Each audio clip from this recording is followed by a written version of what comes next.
Paano nga ba mag-register para magkaroon ng schedule sa Bagong Pilipinas Presidential Action Center?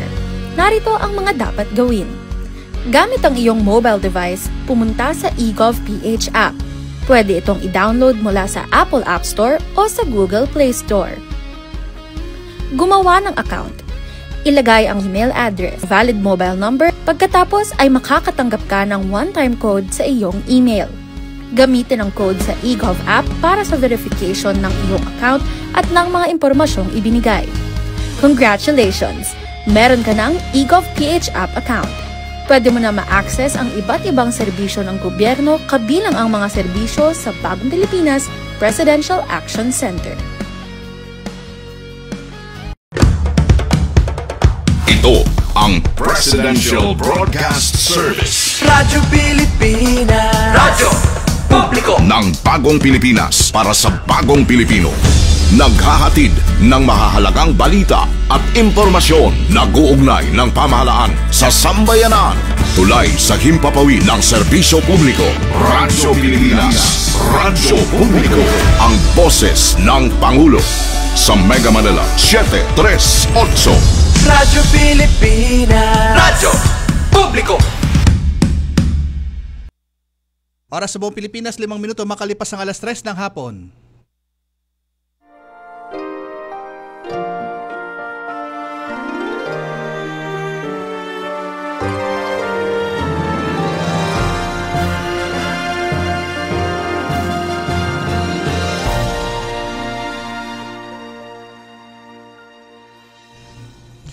Isang magandang hapon po sa inyong lahat at welcome po tayo sa ating programang Kalinga Hatid ng Red Cross dito po sa Radyo Pilipinas, Radyo Publiko.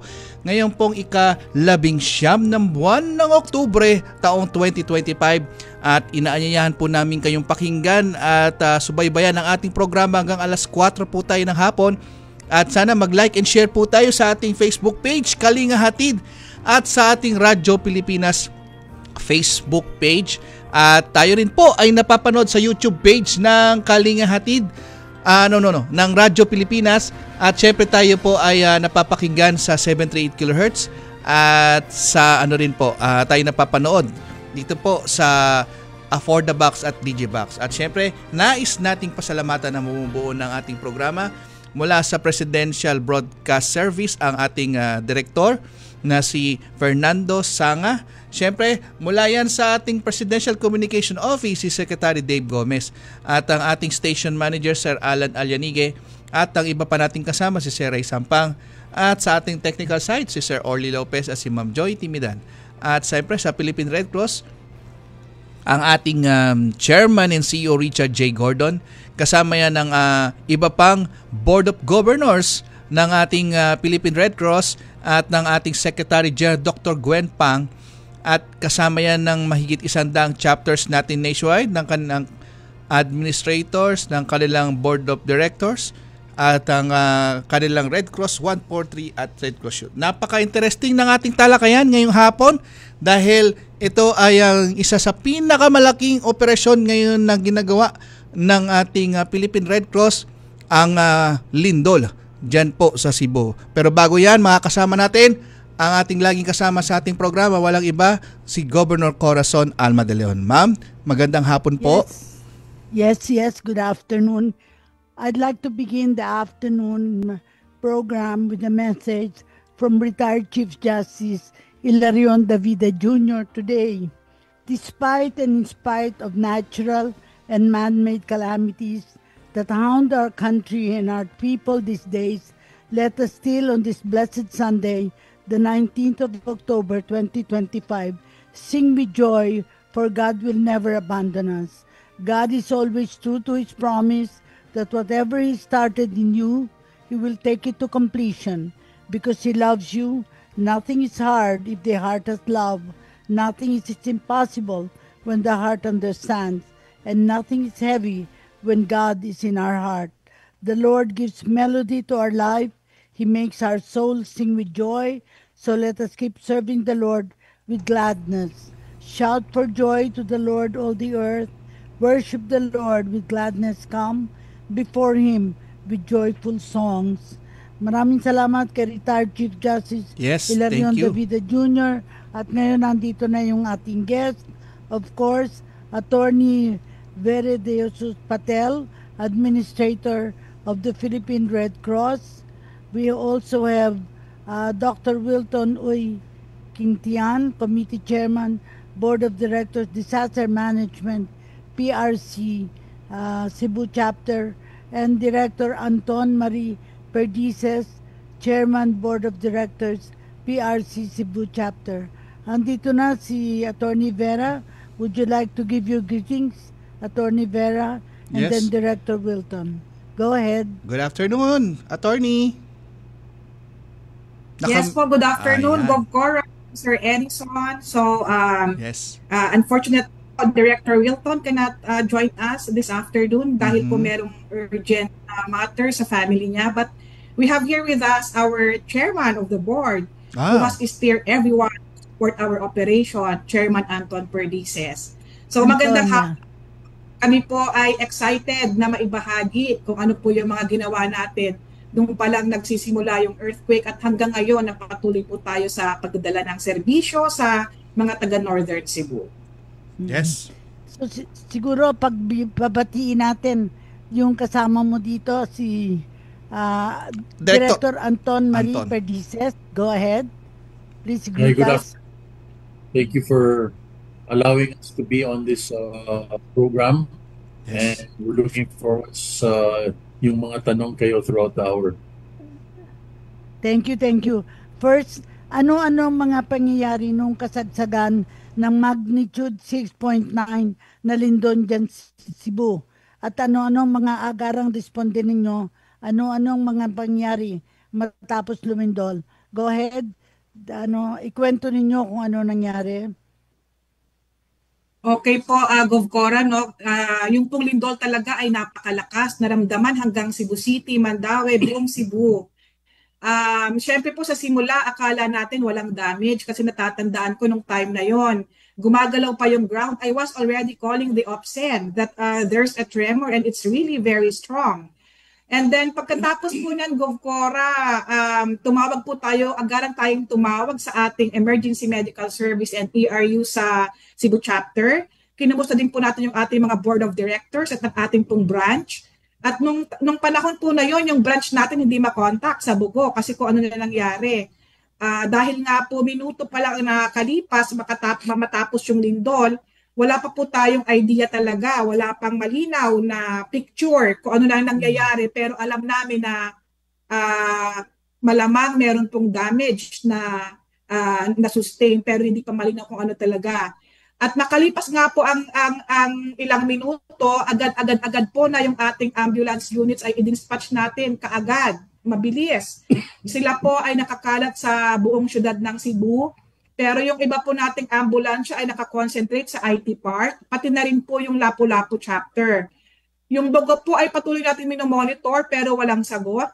At pagkalipas nga po ng ilang minuto ay sa kanila sinabi na masyadong naapektuhan yung bahagi po ng Cebu na yung northern part po ng Cebu.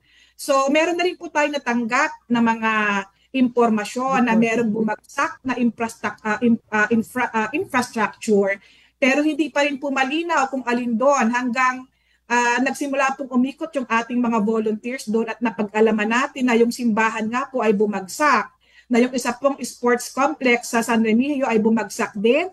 Merong hindi pa tayo verified na may namatay, although merong mga pumapasok na information na baka may patay, pero syempre po hindi natin yan kaagad-agad inire-report hanggang hindi na-verify. Yung mga board of directors naman po natin ay nangumusta rin. Sila bilang mga automatic na Red Cross 143 volunteer ay nagtawag din sa kanilang mga kanilang assignment, and maybe Chairman Anton Perdices could also share with us how did they gather information to help Philippine Red Cross fulfill gather the role. Ano talaga yung nangyari? Go ahead, Director Anton. Please share with us the happenings there. Yeah, so immediately after the earthquake, Viber groups were on fire. Messages going back and forth about what to do. But the biggest challenge initially was yung walang information talaga, how bad it was there. Even if we could go up, we weren't sure on the conditions of the roads. So the board of directors met, and we were basically here to support Attorney Vera however way we could by calling the connections that we have. Some of us are friends with local government officials in the north. In fact, isa sa mga board of director namin dito is the mayor of Bogo, si Mayan Martinez. So we were trying to call her, but we know she was very busy. So myself and another director decided to go. The earthquake happened Wednesday night, and we went to Bogo to get a first-hand view of how things were. So we went on Friday, and we went around the north of Cebu. We went to Bogo, Medellin, and Bantayan to see what the real challenges were. Yung mga problema sa mga tao doon, walang tubig, walang kuryente, and wala silang parang means of ways to get to the municipality to get water and food. So that was one of the things that we did, was we decided to go around to the different barangays and to just hand out food, which we are continuing to do now. And thanks to the regional efforts of the Red Cross, they were able to mobilize water tanks, medical tents immediately, because yung hospital doon, yung ceiling collapsed and it wasn't safe yet. So right outside the hospital, nag-erect sila ng mga medical tent facilities. Then we also have a tent city where the affected families can stay in the meantime as they're rebuilding their houses, because one of the main problems also is yung psychological factor. So we had members of the Red Cross go to do some kind of counseling. And Chairman Gordon even said to bring a mobile movie screen, LED truck. For the LED truck, so that the kids can watch movies. Meron sila mga swimming pool, parang resort para nila. So the challenge might be, hindi na sila gusto magbalik sa mga balay nila because they're having such a good time there. But that's what's important, is to make sure that everybody is psychologically okay. Because after that, there were still plenty of aftershocks, and mga malaki, mga 5+, right? So yung mga tao doon were very psychologically traumatized, I believe. And we are still there, and we will continue to be there until we're no longer needed. Yeah. Well, we've seen the photographs, the visit of Chairman Gordon. I think he went there on a Saturday. Am I correct? What day did he arrive? Yes po, Gov Cora. Chairman Gordon. And yun yung first day. General Gwendolyn Pang. Pero before that po, ma'am, few hours from the onset of the earthquake, we already had a meeting. Rigid na po yung meeting. So, even if we are having hard time gathering information from the ground, kasi hindi po natin makontak yung mga volunteers, maybe because of the self-preservation, tuliro pa sila, and most of our volunteers are helping other actors on the ground in the extraction and in the rescue operation during that time. So, ang ginawa po natin, nag-dispatch tayo ng ambulances because that time, ang primary talaga po na kailangan ay patient care. Lalo na dun sa mga lugar na hindi naman masyado apektado pero sobrang takot nila, maraming nahimatay, maraming nagkaroon ng anxiety. And syempre po yung pagkain, kasi nung narinig namin may mga bumagsak nga po ng mga infrastructure, we did not wait to check it personally, no? Dineploy natin kaagad yung ating food truck, tsaka yung water tanker. At syempre po yung ating mga board of directors ay napaka-supportive. Sila po ay nagpahiram sa atin kaagad-agad ng crane, pinadala po sa Bogo para po matulungan yung ating city of Bogo sa paglinis ng mga building na nasira para hindi siya masyadong magbigay pa ng mas malaking peligro sa mga tao.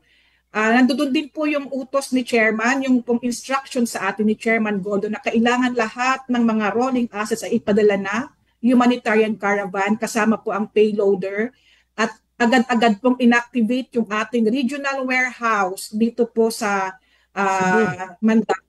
Opo.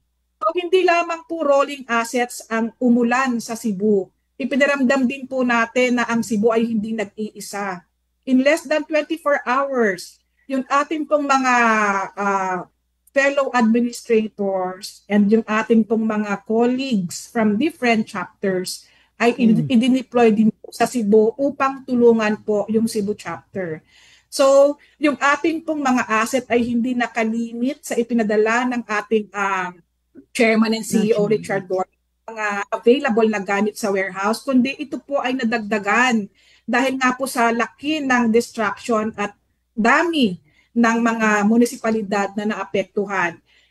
Andiyan po yung ating mga kaibigan na sina Governor Regan King and Director Brian Chon na nagpahiram po sa atin ng payloader, ng boom truck para po maikarga lahat ng gamit.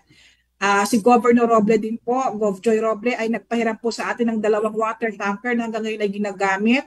Sina Chairman Anton Perdizas po at yung ating disaster management chairman na si Director Wilton Uykincha naman po ang nag-steer ng grupo upang manawagan sa donasyon ng mga tao. At kung makikita niyo po sa ating report, talaga naman pong dumagsa yung tulong at suporta na ibinigay sa Cebu through Philippine Red Cross.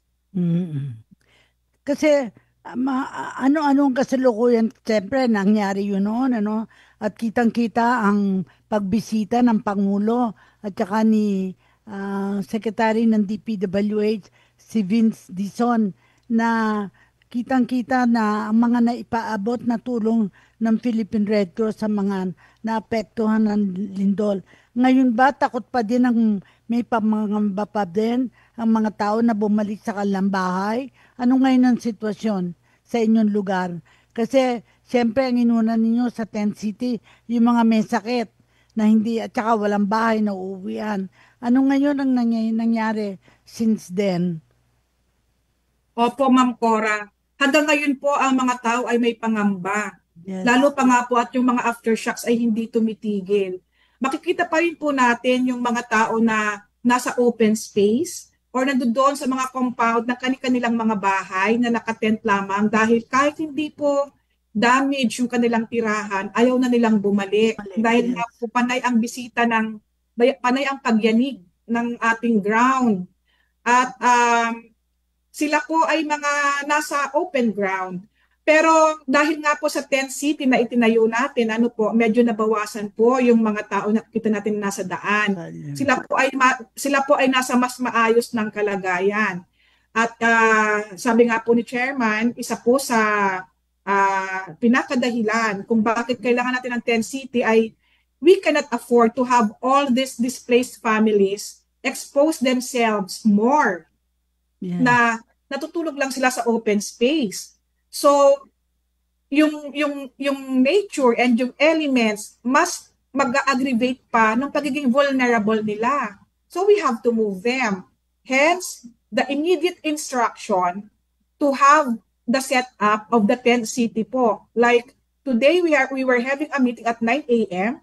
and we were given instruction na dapat daw po 10 p.m. of the same day may Tent City na. That quick. But of course, we couldn't do it alone without the support po of everybody who has contributed to the materialization of the Tent City po. So, given that situation, nag-innovate ang Philippine Red Cross with the Tent Cities and therefore this has been seen. Ano naman ang mga nagiging challenges nyo ng inyong inarap at paano nyo ito nasolusyonan? Kasi di ba nakakawalaan ng mga tao, they need to be connected. How did you sort out that problem of families being disconnected and they want to see each other? What really happened in your particular case? Unang-una po, Gov, atin pong inactivate yung ating welfare service. Yes. Kailangan po na malaman natin sino po ba yung mga nawawala. And fortunately po, wala po tayong na-record na missing. Meron po tayong naitala na mga namatay, 79. At isa nga po dyan ay ating volunteer. At isa po sa pinaka-challenge talaga natin, Gov Cora, ay yung makakuha po talaga ng data, kasi kalat-kalat yung mga tao. Yes. Merong taga Bogo na napunta sa Medellin, may taga San Remigio na napunta sa ibang lugar. So hindi po natin sila ma-properly account. Yun pong mga opisina na magko-coordinate tayo, nahihirapan din po tayo kasi dahil nga po sira yung kanilang building. Communication, no? Hindi na tayo makapasok. Hindi na rin po magamit yung iba nilang, hindi ma-access yung ibang data. Dahil nga po naka-code red yung mga building, hindi pa natin sigurado yung structural integrity. At syempre po, ang pinaka-challenge talaga sa lahat, GovCora, ay yung mobilization ng mga tao dahil nga ang iniisip nila ay self-preservation, ayaw iwan yung mga pamilya. Pero meron po tayong mga volunteers na talagang ang ginawa po nila, naka-inculcate na i-secure mo na yung family. Pag na-secure na yung family, pupunta na sila sa atin for their duties and responsibilities. At syempre po yung ating mga board of directors, through their network, nagtatawag po sila. So nagkaroon po tayo ng data dahil dun sa kanilang mga network, katulad po ng ginawa ni na Director Perdices, ni na Director Yuvalios, yung pong mga board of directors natin na nasa Chamber of Commerce na may mga connection po tsaka networking, malaking tulong po sa atin sa pagkumpleto ng ating mga hinihingi po na datos. Nabilang nyo ba ang ilang namatay? How many people died in the process? Kasi parang hindi naman masyado na factor yung mga namatay. Merong mga, syempre mga hinimatay, parang hindi sila makakope dahil sa takot na takot sila. Pero yung namatay, meron ba talagang na-record na mga namatay during the earthquake? Go ahead. Meron, Cora, yes po, meron po. Ang naitala nga po ay 79. Wow. At isa nga po dyan ay volunteer natin na nadaganan po ng wall. Meron din po sa isang munisipalidad sa Cebu, sa North Cebu na buong pamilya po sila natabunan. Pero yung bang tent city, para na ring ospital kasi mga may sakit ang na-confine doon. Is that correct perception? Yung pong tent city natin, GovCora, ay hindi naman po mga may sakit ang nakatira. Evacuation center. Yes po. May vulnerability po sa tent city natin. Una, sila ay displaced family dahil sa number one, yung bahay totally damaged or partially damaged pero wala silang tent. And dahil nga wala silang matirahan, meron silang family member na may sakit or PWD or elderly or single-headed family or may baby. Yun po yung mga tinitingnan natin. Or sila po ay economically challenged kasi nawalan ng trabaho. Yan po yung mga nasa 10 cities natin. Yung ating pong 10 cities ay may pasilidad. Yung tinatawag natin na medical tent. So, ini-ensure po natin na lahat na nakatira sa tent city ay atin pong nasusubaybayan yung kanilang kalusugan. Dahil nga po vulnerable sila at dahil apektado po sila ng anxiety, siguro yung iba nakakaramdam ng kakaiba physically pero anxiety pala siya. Mga ganun po. Kaya sinabayan natin siya ng PSP or Psychological Support Program, child-friendly space para naman sa mga bata. At ito pong ating medical station ay hindi lamang sa 10 cities. In fact, meron tayong medical tents sa Cebu Provincial Hospital po na nakatayo doon. Siya po ay extension ng ward ng Provincial Hospital at siya po ay gustong-gusto karamihan ng mga pasyente. Hindi sila natatakot dahil nga po sa patuloy na aftershocks, karamihan po ay takot pumasok sa mismo pong infrastructure. Mas komportable sila na sila po lamang ay nasa labas. Pero yung pong tent city natin, GovCora, hindi po yun sa mga may sakit. Yeah. Siya po ay doon sa mga pamilya na displaced and wala na pong tirahan. At kung meron man po, meron silang kasambahay na may kasama sila sa bahay na matanda na, may PWD, may sakit, at napaka-vulnerable po talaga that we do not want to expose them more to become more vulnerable po at kasi naka-expose po sila sa mas malaking risgo. So yun po yung nasa 10 cities.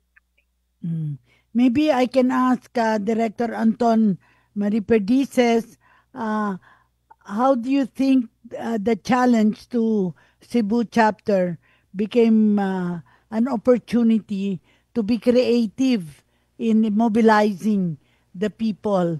For instance, the volunteers, because you said, according to Attorney Vera, the board members were all mobilized.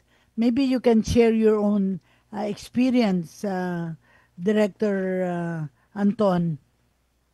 Yeah, so And when we got there on Friday with Director Wilton, it took us about 3 hours to get there. Pero the following day, and I think that was one of the biggest challenges, is yung lahat mo ng mga Cebuano gusto talaga magtulong, right? So from what was 3 hours on a Friday became almost 12 hours on a Saturday and Sunday because daming tao talaga went to bring food, water, and it really became an issue of logistics on how to transport yung mga goods doon, right? In fact, the Red Cross was part of that challenge, was having to bring, because we travel, we had to bring like over 200 tents. So yung mga trucks sa Red Cross, masyadong malaki, right? And the road going up north is not that big in Cebu. yes. Parang 2-lane highway lang darating doon. So I think that was one of the biggest challenges that needed to be overcome. And we had to divide and conquer, like we said, right? Like Attorney Vera wasn't even able to go up to the site until several days later because we had to coordinate yung lahat ng mga plans na anong talaga kailangan doon. What day do we need to send everything? Because the problem that they faced was that following weekend, as mentioned earlier, dami talagang tubig, pagkain, and they didn't know where to store it. Right? So that's one of the difficulties. And also before some of these people, their challenges were with our 143 program is yung mga volunteers are also victims. Right? So they have to take care of themselves and their families first before being able to start assisting. So the mobilization took a few days, but once the momentum started, talagang wala nang problema. And I think now, like this past weekend and the weekend after, parang wala nang parang Carmageddon. Because a lot of people were already told na, huwag na kayo punta doon. There's more than enough, supplies and stuff. So the Cebuanos now are just on standby to see what is needed because from a recovery to relief, now I think the next phase is going to be rebuild. So they're going to need more parang GI sheets, wooden planks, nails, hammers, etc. Yeah. Rebuilding lives as well, because those who have been affected will always be fearing, because later we had a lot of stories about Davao also being affected shortly thereafter, when you're already kind of at peace and able to manage in Cebu. But Cebu was really the foremost place that was affected and saw the mobilization by the local government, by Philippine Red Cross, and the people at large. So we will take a break. It's, Yes. It's 3:32 in the afternoon. Go ahead, Edison. We pause for some commercial breaks and we'll be right back po. Yes, With a news flash. continue. Okay. Itinuloy na po natin ang zero balance billing. Libre po. Ibig sabihin, ang serbisyo sa basic accommodation sa ating mga DOH na ospital, wala nang babayaran ang pasyente. Po, ang dami pong challenge, hindi po namin alam kung saan namin kukunin, ganon, nag-iisip kung paano namin mababayaran. Siyempre po, masaya, super saya po dahil na zero billing po kami. Opo, malaking po talaga, malaking tulong po. Mabilis lang din po. Bayad na ang bill ninyo. Uulitin ko, wala nang kailangan bayaran ng pasyente basta sa DOH Hospital dahil bayad na po ang bill ninyo. Naiyak ako kasi sobrang saya. Maraming salamat po, Mr. President Bongbong Marcos Jr. Hindi kami nagkamali ng taong hinalal. Curious din ba kayo kung gaano kabilis at kalaki ang tsunami? Kapag nasa malalim na parte ng dagat, umaabot ng 800 kilometers per hour ang bilis ng isang tsunami o halos kasing bilis ng lipad ng isang eroplano. Pagdating nito sa dalampasigan, nasa 40 hanggang 80 kilometers per hour naman ang bilis nito. Parang takbo ng kotse sa kalsada. Kung taas naman ng alon ang pag-uusapan, aabot ng lampas 10 metro ang taas nito o kasing taas ng 3 palapag na bahay. Imagine that. Kaya, we should take it seriously kapag may tsunami warning sa ating lugar. O, ayun, alam mo na ha. #panatag ang may alam. Maging panatag Pilipinas.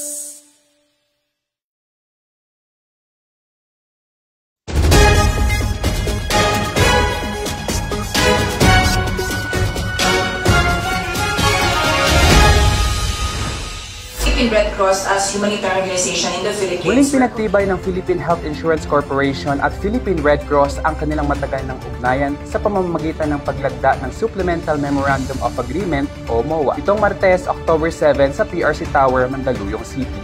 Dumalo sa seremonya sina PRC Chairman at CEO Richard J. Gordon, Secretary General Dr. Gwendolyn Pang, at PhilHealth Acting President at CEO Dr. Edwin Mercado kasama ang kanyang delegasyon. Sa ilalim na bagong kasunduan, formal nang tinugunan ng PhilHealth ang natitirang obligasyon nitong 152 million pesos para sa mga serbisyong ibinigay ng PRC noong kasagsagan ng COVID-19 pandemic, kabilang ang molecular testing, tracing, isolation at vaccination support mula 2020 hanggang 2025.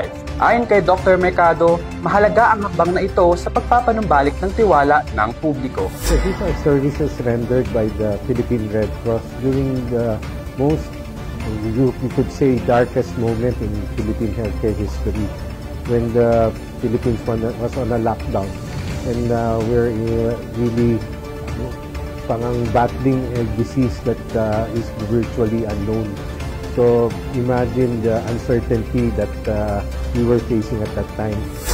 Ipinahayag din ni Mercado na palalawakin ng PhilHealth ang saklaw ng benepisyo upang maisama ang Land Ambulance Services, isang programang matagal nang isinusulong ng PRC.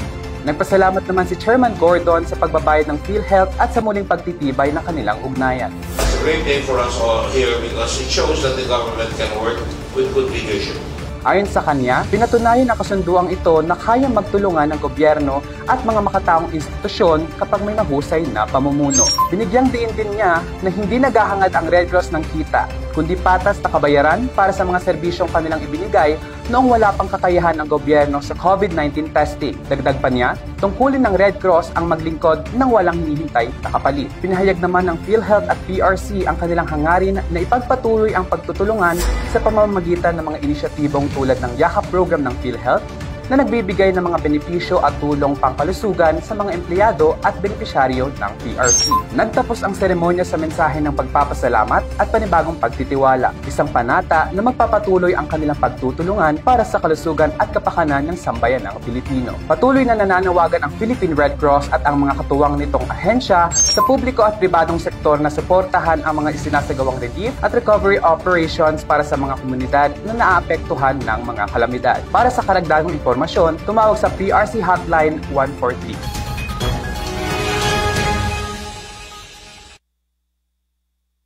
Ang ating news flash na hatid po sa inyo ng Communication Department at balik po tayo sa ating talakayan ngayon. Gov Cora? Yes.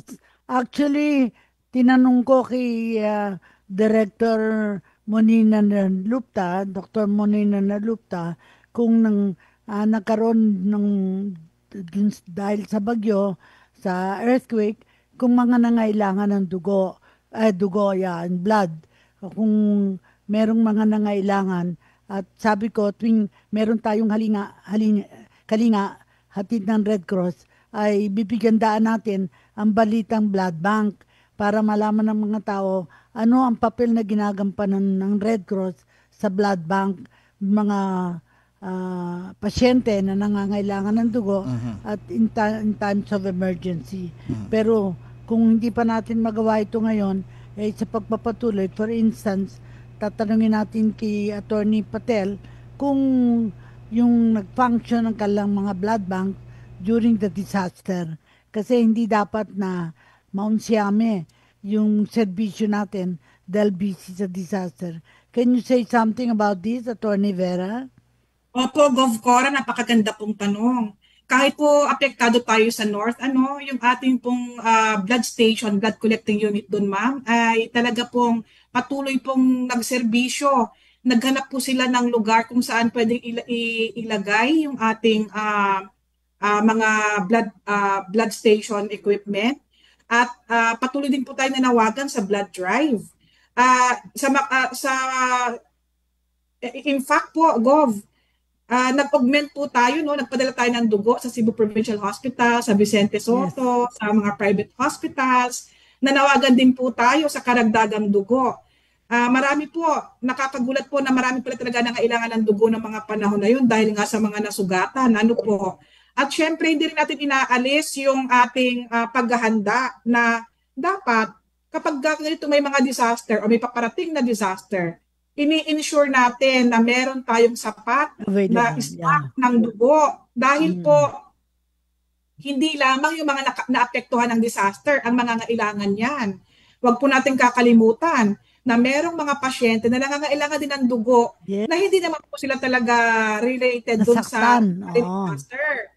At dahil po nakatutok tayo sa disaster, na-overlook natin na, meron pa palang mga pasyente na nangangailangan ng dugo, hindi lamang yung naapektuhan ng lindol. So, yan po yung ginagawa natin. At kahit nga po tayo ay apektado ng lindol, Gov Cora, nagawa pa rin po natin na makapagpadala ng augmentation sa ibang chapter dahil sa laki ng tugon ng sa ating panawagan na magbigay po ng dugo through blood donation.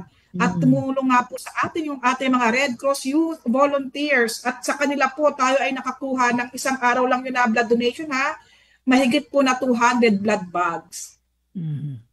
Actually, I remember visiting your warehouse na sabi ko nga ay sa unang tingin ay napakalaki. Pero dahil sa disaster nangyari sa inyo, it has become a very important element in the redelivery of services. Dahil may lugar na pwedeng paglagyan ng mga gamit. At sa ngayon ba, masasabi natin ang pangunahing pangangailangan na ay natugunan at ano ang inyong natutunan sa nagdaang kalamidad? Kasi siyempre lahat tayo may lessons learned dyan. Communication is one of them. Kasi kung wala kayong balita, akala nyo walang problema. Pero yung pala, grabe na ang sitwasyon sa mga malalayong lugar. Go ahead, Attorney Vera. Yes, Gov. Atin po natugunan yung pangangailangan at patuloy natin tinutugunan. Ang una-una pong pangangailangan na atin pong naitala ay ang pagkain. Yes. Natugunan po natin yan in less than an hour after the incident. Atin nga pong pinadala yung food truck. Nag-deliver tayo kaagad ng hot meals. Hindi tayo pa din magbigay kaagad-agad ng relief pack na kailangan pa nilang lutuin kasi nga po wala silang mapaglulutuan kaya dapat talaga hot meals. Pangalawa po, tirahan. Mabilis po tayo nakapagpatayo ng 10 cities sa instructions po ng ating Chairman and CEO Richard Gordon and Secretary General Gwendolyn Pang sa tulong po ng ating mga partners and ating mga board of directors and volunteers na ang sisipag po talaga. Pangatlo po, tubig. Natugunan natin yung pangangailangan sa tubig.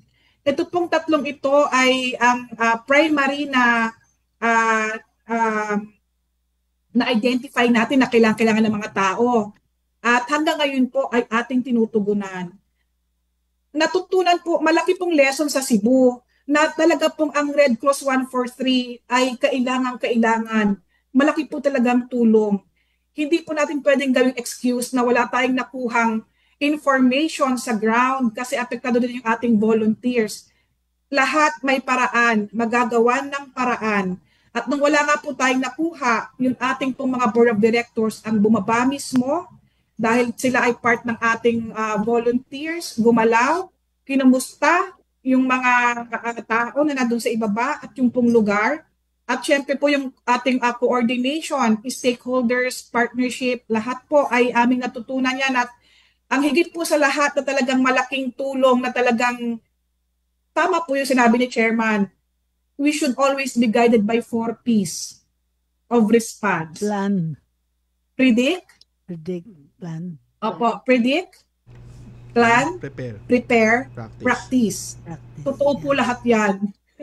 So, correct. Yun pong earthquake response sa Cebu ay bago po sa amin. Alam naman po natin na ang Cebu po ay hindi bagito sa emergency response, lalo na pagdating sa landslide, flash flood, super typhoon. Pero yung earthquake po talaga, Yes. talagang nahirapan tayo doon. Pero hindi po nag-iisa yung Cebu. Kaya nagawa po natin yung dapat ibigay. Dumagsa po yung tulong galing sa Luzon, Mindanao at iba pong parte ng Visayas. At syempre po, si Chairman, All over alam the natin world. paano mag-push. Nanggaling Opo, sa so, abroad wala po din, siya. tumanggap. Yes po, may ganun pong tulong at malaking lesson din po, malaki rin natutunan na talaga pong dapat ang Board of Directors at ang chapter talaga po ay working together kasi ang laki po talagang tulong para mas intensified at mas relevant, effective, mas mabilis yung ibibigay nating support doon sa community na bababaan natin. Ako naman naniniwala, paano naman natin maghahanda ang ating chapter kung sakaling may bagyo uli o posibleng disaster katulad ng earthquake.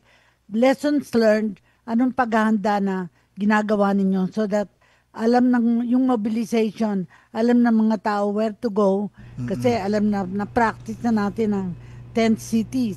Yung bang marami tayong tents. Ilan lahat na tents ang na-establish ninyo sa lugar ninyo? Opo, sa ngayon po sa Bugo City po na tent ay meron tayo doon nasa 165 po or 176. O hindi ko ma-recall yung eksaktong bilang po. Pero ang target natin doon ay 200. Sa Medellin po, ang target natin ay 200. Yun pong tents natin sa Bugo ay napuno na po siya. Sa Medellin po, malapit na rin po siyang mapuno. At ito po ay hindi basta-basta tent city ha. Meron po itong meron po itong post-traumatic stress reliever pool. Hindi lang isa, dalawa. Meron din siyang, kung meron po tayong child-friendly space, meron din po itong neighborhood-friendly space. Kung saan pwede maglaro yung pong mga family na nandoon ng volleyball kung gusto nila, or table tennis. Tinulungan po tayo ng mga board na ma-set up yan. At nagpaplano pa nga po tayo na magkaroon ng parang mini park kung may space pa para sa mga bata. At saka may pelikula. Nakapanood, yes, po, parang LED stress track nila. po. At syempre po may portalet yan. May portalet and meron din pong shower facilities. Kompleto po siya. At hindi lamang po Congratulate Chairman Gordon and Dr. Gwen Pang for being there at the time that they were needed and of course made possible something extraordinary. So siguro masasabi ko sa ngayon, anong pangunahing kailangan o kailangan pa ng mga taong naapektuhan ng lindol at the moment? Ano pa, syempre, kailangan pa recording yung istorya. Dapat marinig sa mga tao ano naging karanasan nila. And this story must be told and retold para for other chapters to know how they will also cope given the same scenario that you experience. Sige, we have about 5 minutes before we end. So maybe I will go back to Director Anton Marie Perdice to give his highlights, to draw attention to the fact that what you did was of course admirable and we face the challenge, the continuing challenge should any more disaster arrive. Go ahead, Director Anton. Yes, thank you, Gov. Cory. We really have learned a lot, right? Because the difference, and we've been talking about it with Attorney Vera, is compared to a typhoon, you have ample time to prepare. Itong Linong talagang zero preparation time. You don't know where it's going to happen. You don't know when it's going to happen. So that is one of the, if not the most difficult natural disasters that faces the Red Cross, right? But it's good that we have strong leadership from Manila that are very supportive, basically to let us know what we need. And, the board of directors, as mentioned, a lot of it is, what's important is the networking sa mga board of directors. Like if we need, we're just at the standby in our Viber group, whatever Attorney Vera needed to mobilize something, we would reach out to our networks to be able to find out how we can provide what is required the soonest, the fastest, right? So it's really all about coordination and parang volunteerism, yung spirit of volunteerism talaga is what really makes the Red Cross special, where a lot of people aren't getting paid to do this. They're just doing it because they want to help. Right? So that's why all the board of directors are very active, because they do want to help as well. And I think the message is loud and clear that when you're a volunteer, you must be available in case of any disaster. And the fact that in the Kalinga Hatid ng Red Cross, we're telling the story of what happened and what more we can expect in the future. So lessons learned must be shared in this radio program that we try to present. By the way, I'm no longer vice chairman. It is now another person who's vice chairman. But I continue to anchor this radio program, Kalinga Hatid ng Red Cross, because I feel the people need to be told what happened, what more needs to happen, and certainly in this radio program, limited as it is, we hear the voice of the people who are out there. And in this case, we had, of course, Attorney Vera De Jesus Patel and yourself, unfortunately, Director Anton Marie Perdices, but we miss Director Wilton Oiking Tian because he probably was busy. Pero right now, I think the message is, how do we prepare for the next event in the chapter if there is another typhoon or possible disaster that may come? I think the message is loud and clear. You experience many lessons learned, and those lessons will come forward in the next disaster, hopefully not as bad as the last one. But I can only say, in thanking you, to also express your thanks to your people in Cebu and elsewhere, and your board members for what they've done during this period of calamity. And we can only say thank you to them the best way we can. Go ahead, Attorney Vera, say your thank you to all the people who helped during this disaster. Opo. And also final message Dr. Yes, Anton. Cora. Yes, Cora. Unang-una po, I would like to thank Chairman Gordon for forging me to be a stronger leader. I honestly, I was crying nung nagsisimula yung response. I cried kasi sabi ko, it's very impossible to set up a tent city in just 6 hours, within 6 hours. But I don't have to do it alone. That's what he would always tell me. You don't have to do it alone. You have plenty of people. You have plenty of support. And he was right. So I would also like to thank our Secretary General for always checking on us, what else is needed, and he would do the fast tracking of what we need here on the ground. And as I have mentioned po ago, we were never alone. So other than our Red Cross 143, our Red Cross Youth, and our Board of Directors, the entire chapters of the Philippine Red Cross came to Cebu, and we never felt alone. Indeed, there is only one Red Cross in the Philippines, and we are so touched of that. And we are very thankful, and we assured them that Cebu is also with them when time comes that they also need help. We will always be there. And I will have to remember always, even when I sleep, that 4Ps is really important. Talaga pong we are guided by 4Ps. Even how 4Ps, 5Fs. The situation is.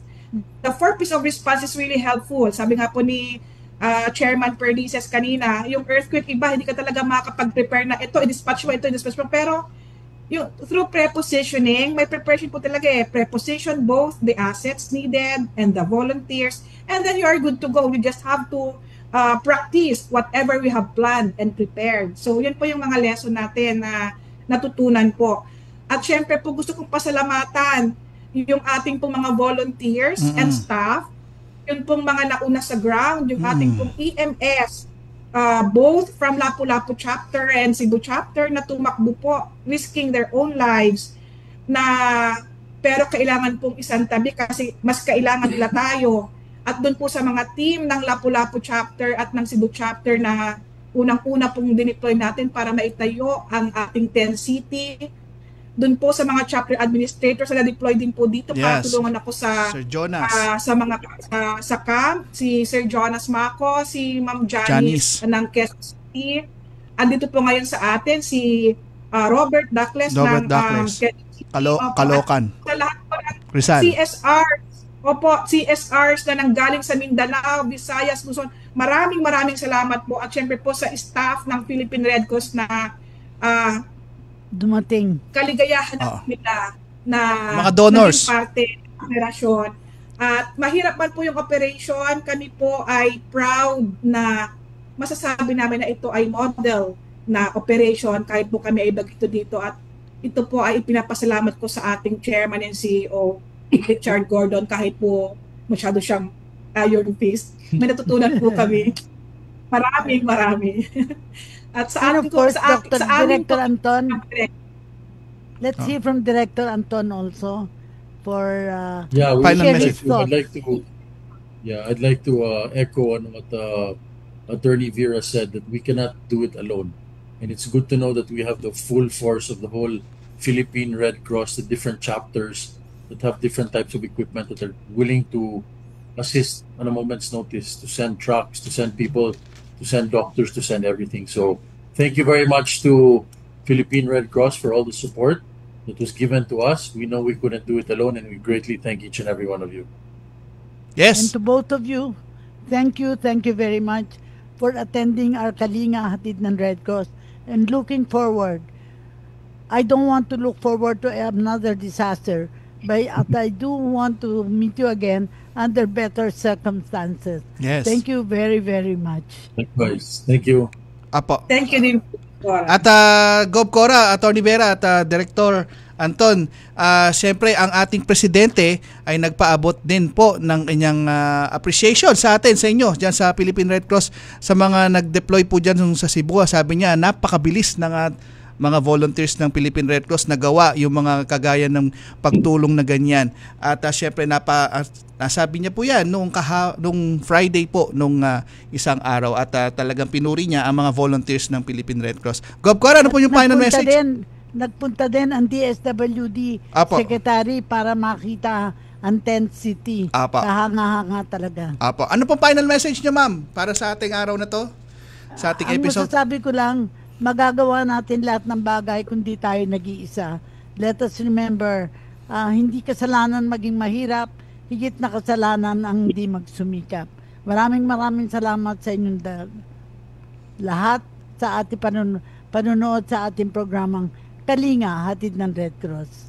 Okay. At bago tayo magpaalam, meron din tayong balita. Tayo ay nag-responde rin sa bagyong Ramil na ngayon ay nasa may party na po ng Manila Bay, at ang ating Philippine Red Cross Quezon chapter ay nag-distribute po ng hot meals.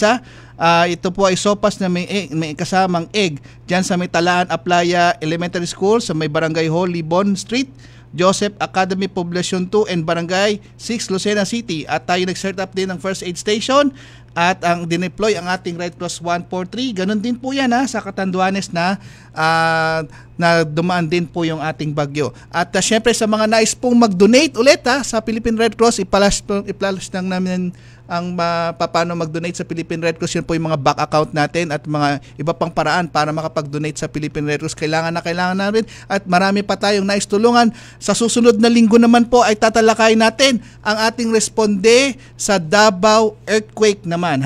At yan na po ang ating programang Kalinga Hatid ng Red Cross. At ngayong ang 19 na Oktubre, ito po si Edison Enriquez, susunod ng pagbabalita, hatid ni Sir Albert Sebastian, at kasunod dyan ang programa ni Vance Fernandez, 2 minuto bago mag 4:00 ng hapon.